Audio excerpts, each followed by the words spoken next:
प्राचीन भारत में प्रसिद्ध विश्वविद्यालय कौन कौन से, कई बार इससे प्रश्न पूछे गए हैं। बीपीएससी में खास तौर पर इससे निश्चित तौर पर प्रीलिम्स में 1-2 प्रश्न आ जाते हैं। ओदंतपुरी, तो ओदंतपुरी विश्वविद्यालय बिहार में स्थित था और पाल वंश के राजा गोपाल के संरक्षण में बनवाया गया था। यह बौद्ध महाविहार था, इसे बख्तियार खिलजी ने नष्ट भ्रष्ट किया था। ओदंतपुरी के बारे में।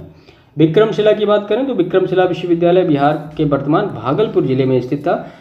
पाल वंश के राजा धर्मपाल ने इसकी स्थापना की थी। यह मुख्य रूप से बौद्ध शिक्षा का केंद्र था। बौद्ध शिक्षा का प्रसार करने के लिए राजाओं द्वारा भारत के बाहर से विद्वानों को आमंत्रित किया जाता था। वज्रयान संप्रदाय यहीं पर फूला फूला। अब आप वज्रयान संप्रदाय के बारे में तो आप ये समझ रहे होंगे कि यहाँ ये तांत्रिक कर्मकांड इन सारी चीज़ों से रिलेटेड एक संप्रदाय था। यहाँ तांत्रिक शिक्षा भी दी जाती थी। तर्कशास्त्र, वेद, खगोल विज्ञान, शहरी विकास, विधि, व्याकरण, दर्शन आदि जैसे अन्य विषय भी पढ़ाए जाते थे। जगदल की बात करें तो बंगाल में बौद्ध धर्म के वज्रयान संप्रदाय का शिक्षा का केंद्र था जगदल। नालंदा और विक्रमशिला के पतन के बाद कई विद्वानों ने यहाँ पे शरण ली थी। ठीक है, संभवतः पाल वंश के राजा रामपाल द्वारा इसकी स्थापना कराई गई थी। तो रामपाल के द्वारा जगदल की स्थापना कराई गई, धर्मपाल के द्वारा विक्रमशिला की स्थापना कराई गई और गोपाल के द्वारा ओदंतपुरी की स्थापना कराई गई। छोटे छोटे प्रश्न हैं, प्रीलिम्स में पूछे जाते हैं। वल्लभी की बात करें तो वल्लभी गुजरात में स्थित है। सौराष्ट्र यह हीनयान बौद्ध धर्म की शिक्षा का महत्वपूर्ण केंद्र था।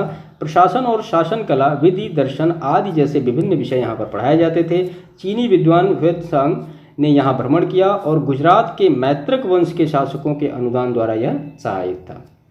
नालंदा की बात करें तो दक्षिण एशिया का सबसे प्रसिद्ध विश्वविद्यालय था। गुप्त काल में नालंदा विश्वविद्यालय अस्तित्व में था। हर्षवर्धन के शासनकाल और पाल राजाओं के अधीन इसने प्रतिष्ठा प्राप्त की।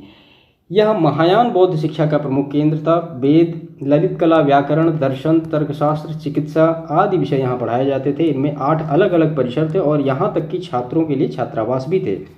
इसने मध्य एशिया, दक्षिण पूर्व एशिया और विश्व के अन्य भागों से विद्वानों को आकर्षित किया। इस विश्वविद्यालय में शिक्षा तिब्बती बौद्ध धर्म से बहुत अधिक प्रभावित थी। नालंदा के प्रसिद्ध विद्वान नागार्जुन, जिनका कि जो एक वो है माध्यमिक शून्यवाद से रिलेटेड है, और आर्यभट्ट जो है वो खगोलविद थे।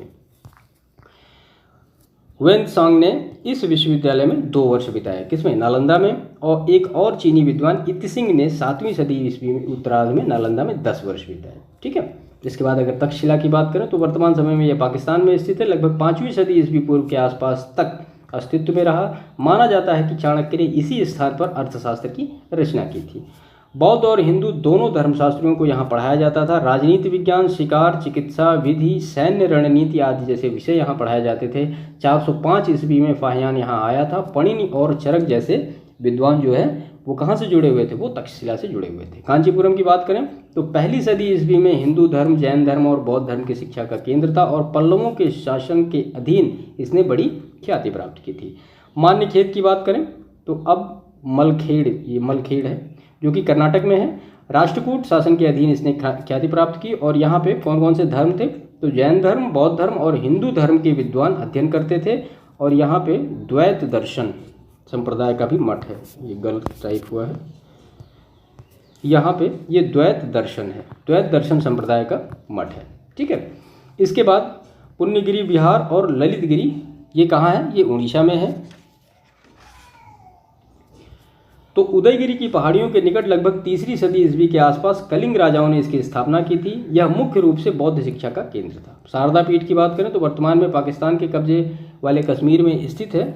यह संस्कृत विद्वानों के लिए महत्वपूर्ण स्थान था और यहाँ कई महत्वपूर्ण ग्रंथ लिखे गए। यहाँ शारदा देवी का मंदिर भी है। कहाँ पे? शारदा पीठ में।